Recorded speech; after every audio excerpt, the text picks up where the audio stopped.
Happy birthday to you Jaganmohan Reddy గారు.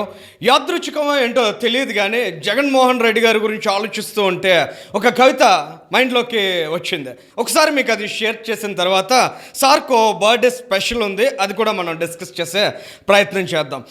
జనమేత మహా కోత, జనం చేత్కరించిన అవినీతి పిత, గొడ్డలివేటు హంతకుల్ని పట్టలేని యువ నేత, తల్లి చెల్లిని రోడ్డు కీడ్చి బజారులో ఆస్తుల పంచాయతీ పెట్టిన ఘనత.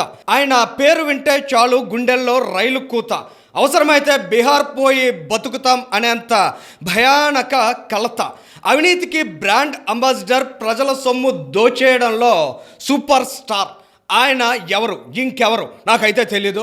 మీకు ఏమన్నా తెలిస్తే కామెంట్ చేయండి. సో ఇవాళ మనం మన కంటెంట్లోకి వెళ్ళాలనుకున్నాం కాబట్టి మహా మేత అయినటువంటి జన మేత జగన్మోహన్ రెడ్డి గారి గురించి మనం డిస్కస్ చేసే ప్రయత్నం చేద్దాం. ఇక్కడ కొన్ని ఇంపార్టెంట్ ఇన్పుట్స్, అంటే జగన్మోహన్ రెడ్డి గారి 5 ఏళ్ల పరిపాలనలో ఆంధ్రప్రదేశ్ రాష్ట్ర ప్రజలు, ఈ ఆంధ్రప్రదేశ్ రాష్ట్ర ఉనికి ఉన్నంతకాలం గుర్తు చేసుకోవాల్సిన ఇంపార్టెన్స్ ఉంది. ఎందుకంటే ఆ స్థాయి ముద్రను ఆయన కనబరిచారు. ఇక్కడ మనం చూస్తున్నాం, అవినాష్ రెడ్డిని కాపాడడం మొదలు పెడితే ఋషికొండను కేక్ మాదిరి కట్ చేసుకుని మింగేయడం వరకు అడుగు అడుగున జగన్మోహన్ రెడ్డి గారు ఆయనదైన స్పెషల్ ఇంపాక్ట్ని క్రియేట్ చేశారు.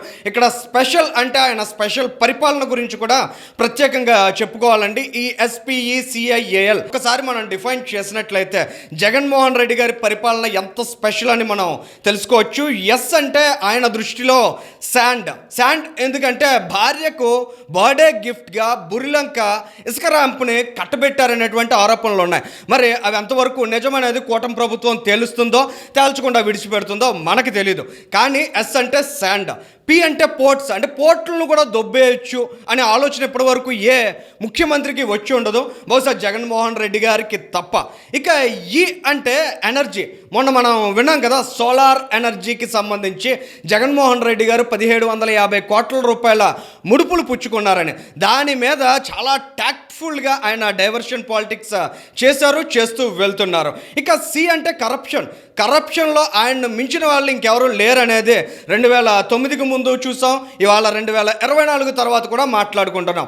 ఆ స్థాయి ప్రభావాన్ని కరప్షన్ మీద చూపించిన యువ నాయకుడు జగన్మోహన్ రెడ్డి గారు. ఇక ఐ అంటే ఇండిపెండెంట్ అథారిటీస్, ఏవైతే ఇండిపెండెంట్ అథారిటీస్ ఉంటాయో, ఇండిపెండెంట్ బాడీస్ ఉంటాయో, వాటన్నిటినీ భ్రష్టు పట్టించడం ద్వారా ఆంధ్రప్రదేశ్ రాష్ట్ర భవిష్యత్తును అత్యంత వినాశకంగా మార్చడంలో జగన్మోహన్ రెడ్డి గారు రచించినటువంటి వ్యూహం ఏదైతే ఉందో అది 5 ఏళ్ల పాటు చాలా పకడ్బందీగా అమలైందండి. ఇక ఏ అంటే అట్రాసిటీస్ ఏ స్థాయిలో చేశారు వాళ్ళు, దళితుల నుంచి మొదలు పెడితే బీసీలు, మహిళలు, ఇలా ఏ ఒక్క వర్గాన్ని విడిచిపెట్టకుండా అట్రాసిటీస్కి పాల్పడడంలో, వాళ్ళని వేధించడంలో, అణచివేయడంలో జగన్మోహన్ రెడ్డి గారు చూపించినటువంటి ఘనత ఏదైతే ఉందో అది ఎల్లకాలం ఈ వర్గాలు ఖచ్చితంగా గుర్తుపెట్టుకోవాల్సిన అవసరం ఉంది. అది డాక్టర్ సుధాకర్ కావచ్చు, అక్కడ అమర్నాథ్ గౌడ్ కావచ్చు, నిన్న మనం చూస్తున్నటువంటి జత్వానీ కేసులో మహిళల్ని, యువతుల్ని కూడా ఏ స్థాయిలో వాళ్ళు హెరాస్ చేశారనే అంశాన్ని కూడా మనం అర్థం చేసుకోవచ్చు.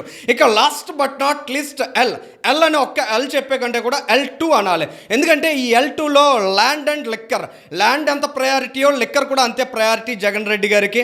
ఈ రెండింటి మీద కూడా ఆయన చేసినటువంటి దోపిడీని ఖచ్చితంగా కూటమి ప్రభుత్వం లెక్కించాలంటే దానికోసం 2047 డాక్యుమెంట్ను కూడా తయారు చేసుకోవాలి. ఎందుకంటే 5 ఏళ్ల కాలంలో 25 ఏళ్లకు అవసరమైన సంపదను కూడబెట్టడంలో జగన్మోహన్ రెడ్డి గారు ఒక మాస్టర్ గేమ్ ఆడారనే చెప్పాలి.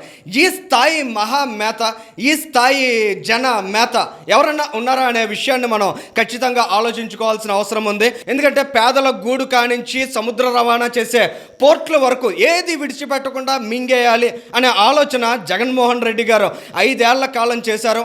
అటువంటి మహామేతకు, అటువంటి జన మేతకు ఖచ్చితంగా ప్రతి ఒక్కరూ సెల్యూట్ చెప్పాలి. Thank you.